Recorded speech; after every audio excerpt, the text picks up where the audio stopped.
The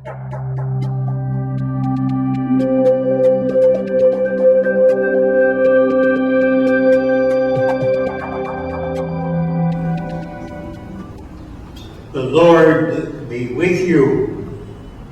A reading from the Holy Gospel according to Luke. There was a man full of leprosy in one of the towns where Jesus was. And when he saw Jesus, he fell prostrate, pleaded with him and said, "Lord, if you wish, you can make me clean." Jesus stretched out his hand and touched him and said, "I do will it. Be made clean." And the leprosy left him immediately.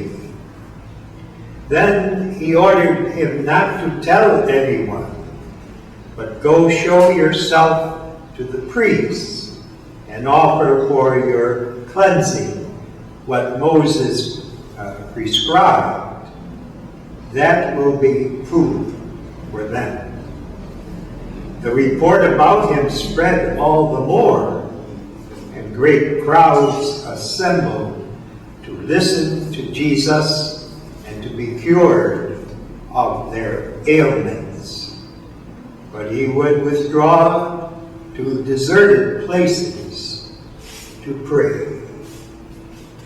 This is the good news of our salvation. In order to understand this episode in the public life of Jesus, as he was preaching in their synagogues and curing, responding to the ailments and illnesses of the people among whom he was ministering. To understand this, we have to understand, first of all, that in the designation of leprosy, the evangelist Luke was not referring to what we commonly think of as leprosy or Hansen's disease, which is a fatal disease in which the parts of the body actually begin to corrupt and it's very difficult to cure. In the time of Jesus, the term was used for skin eruptions, skin lacerations, infections that manifested themselves on the surface of a person's body or in his skin. And when that happened, in the context of Judaism, persons had to be excluded, ostracized from their communities and families, and live with others who were afflicted with the same illness until it was cured.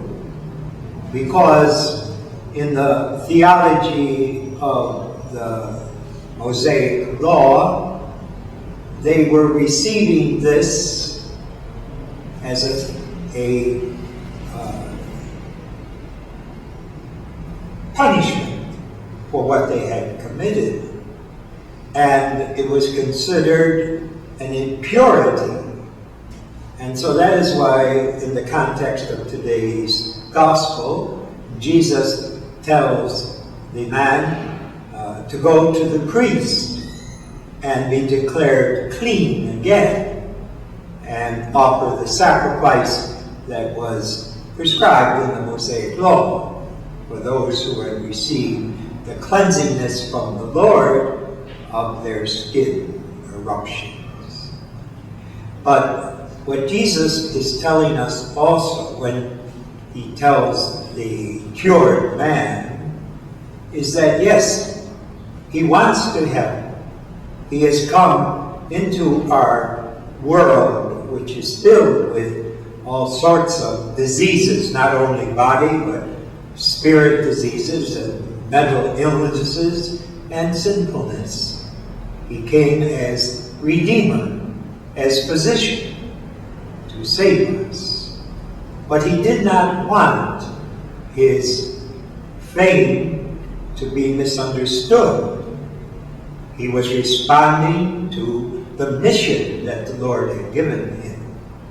But again, the people were thinking that this person was the Messiah, the anointed of God, and they would make all effort to have him raised to be their king.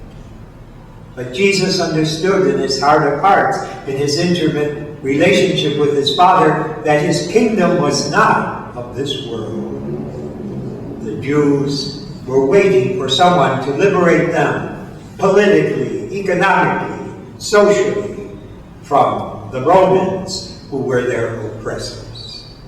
They were suffering from the burden of being a member of the Roman Empire. And in their understanding of the Old Testament and the promises made through the prophets, that the Messiah would come as an earthly peace bringer, who would bring them the good life, would mean they would be happily in their families, producing offspring to carry on the tradition of their families.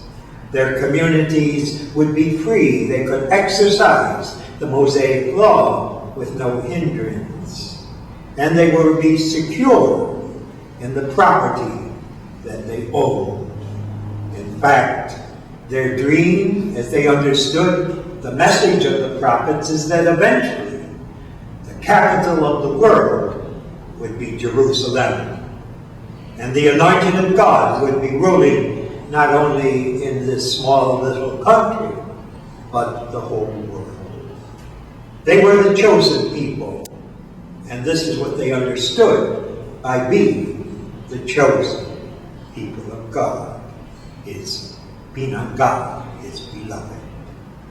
And so when Jesus began to show by his teaching and his miracle performing that he was blessed by God, they naturally wanted him to be their human ruler, the king who would be ruling in Jerusalem, who would expel the Romans and set up an empire that was worldwide. And Jesus knew in his heart of hearts that that was not his mission. His mission was to be Redeemer of the world through integrity and through forgiveness. It wasn't a conflict, it was a peace-bringing mission. And eventually he would tell King David, and also, Pilate, my kingdom is not of this world. Yes, we should petition Jesus for the needs that we have, as Jesus would petition the Father during his moments of struggle. And we should accept that Jesus is willing to save us. That is his whole mission. But we should not put Jesus into our framework, into our set of priorities. But we should, in prayer, go in private and pray to Jesus, not only for what we need, but to understand what type of kingdom he was going to be king.